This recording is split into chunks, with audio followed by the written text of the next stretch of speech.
कक्षा 1 की हिंदी पाठ्यपुस्तक का 10वां अध्याय पढ़ेंगे, जिसमें हम 4 नए वर्णों के बारे में सीखेंगे।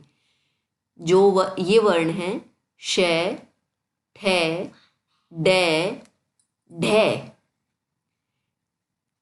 ये जो चित्र है ये आप जानते हैं ये किसका चित्र है?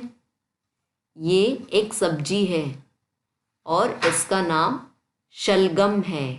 ठीक है, शलगम बाजार से लाओ जी, सब्जी खूब बनाओ जी, है ना। और ये जैसे प्याज उगता है ना जमीन के अंदर, जैसे गाजर और मूली होती हैं, उसी तरह से शलगम भी जमीन के अंदर लगने वाली एक सब्जी है।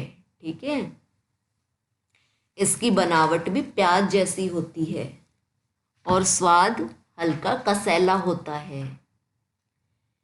शलगम जो शब्द है वो श वर्ण से शुरू होता है।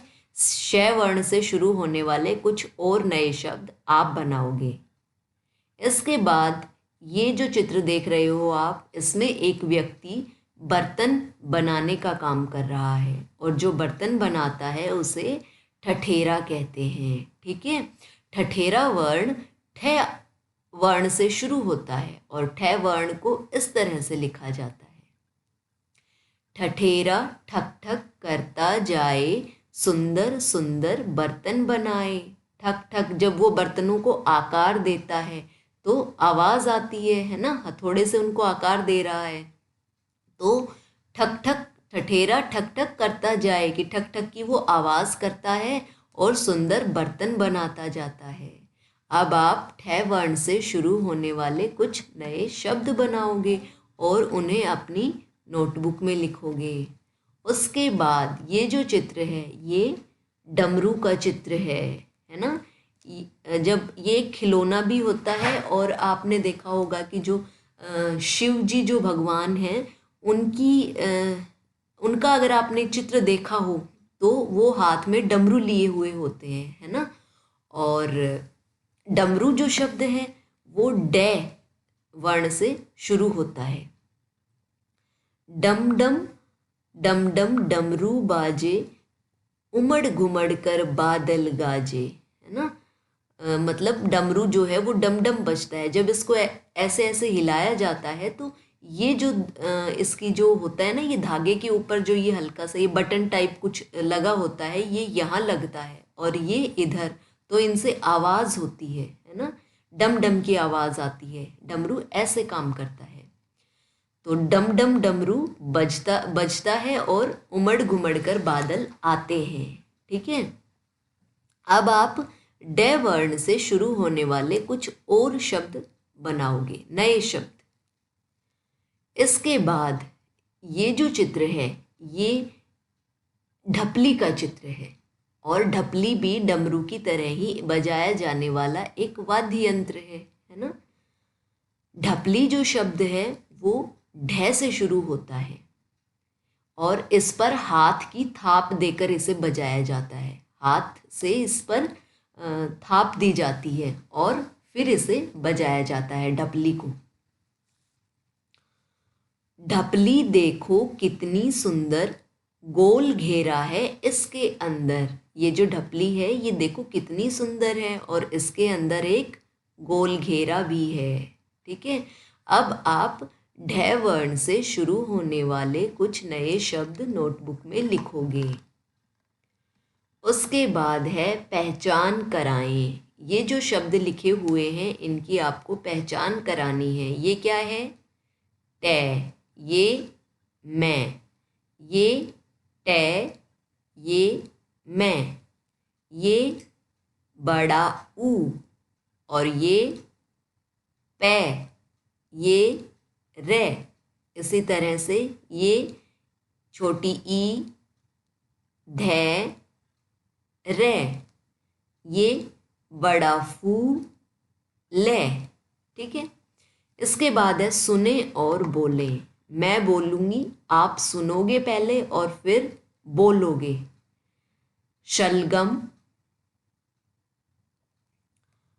ठठेरा, डमरू, ढपली, शहर, ठोर, डाल, ढाल, शान, ठहर, डलिया, ढोल, शाम, ठेला, डूबा, ढीला।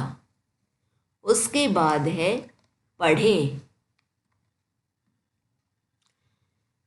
शहर, ठेला, डलिया, ढीला, शान, ठोकर, डाल, ढोल, शाम, ठाठ, डूबा, ढाल, शेर, ठठेरा, डेरा, ढपली। ठीक है, पहली जो पंक्ति है उसमें श वर्ण से शुरू होने वाले शब्द हैं, दूसरी में ठ से, तीसरी में डै से और चौथी में ढ से शुरू होने वाले शब्द लिखे गए हैं। इन्हें आपको पढ़ना है। इसके बाद है पढ़ें और बोलें। ठीकरी, सपेरा, नागिन, नाच, दिखा, सपना, घर, चल। जब कई शब्द मिल जाते हैं और एक अर्थ देते हैं तो उसे एक वाक्य कहा जाता है, और जब वाक्य खत्म हो जाता है तो उसके बाद पूर्ण विराम लगाते हैं। इसका मतलब है कि ये एक जो बात थी ये खत्म हो चुकी है। नागिन, नाच, दिखा, इसके बाद पूर्ण विराम, सपना, घर, चल, इसके बाद इस लाइन को पूर्ण विराम कहते हैं। ठीक है, ये वाक्य के पूरे होने का संकेत देती है। डलिया, नागिन, ढोकली, अलबेला, शहतूत, नटराज। इसके बाद है लिखें, और इसमें आपको आज हमने जो 4 वर्ण सीखे हैं उन वर्णों को लिखने का अभ्यास करना है। श, ठ, ड और ढ। और आप उसी तरह से इनको बनाओगे जिस तरह से पुस्तक में इनको बनाकर दिखाया गया है, और उनके ऊपर शिरोरेखा भी आप खींचोगे। ये जो लाइन है ना, ये हर अक्षर के ऊपर सीधी रेखा में आप इसे खींचोगे, अक्षर के ठीक ऊपर। इसके बाद है काले काले बादल आए। इन पंक्तियों को नीचे दिए गए रिक्त स्थानों में आपको लिखना है। अपना कमरा साफ रख, सीता आकर ढोलक बजा, देखो हाथी चला भागा। इन सभी को इनके नीचे दिए गए रिक्त स्थान में आपको सुंदर और साफ तरीके से लिखना है। इसके बाद है अंक मिलाएं और रंग भरें। ये जो 1 2 3 4 5 दिए गए हैं, इन 1 से शुरू करके और आपको अंत तक 9 तक इन अंकों को मिलाना है। और जब आप जैसे यहाँ ये 1 के पास बिंदु है, इस बिंदु से आपको यहाँ तक आना है 2 के पास, फिर 3 के पास, फिर 4 के पास। इस तरह से आपको इसे पूरा करना है। और जब आप ये आउटलाइन पूरी बना लोगे तो आप देखोगे कि ये एक चिड़िया आपको नज़र आ रही है ना। और फिर आप इसमें सुंदर अपना पसंदीदा रंग भर सकते हैं। ठीक है, तो ये आपका गृह कार्य था। आज बस इतना ही। धन्यवाद।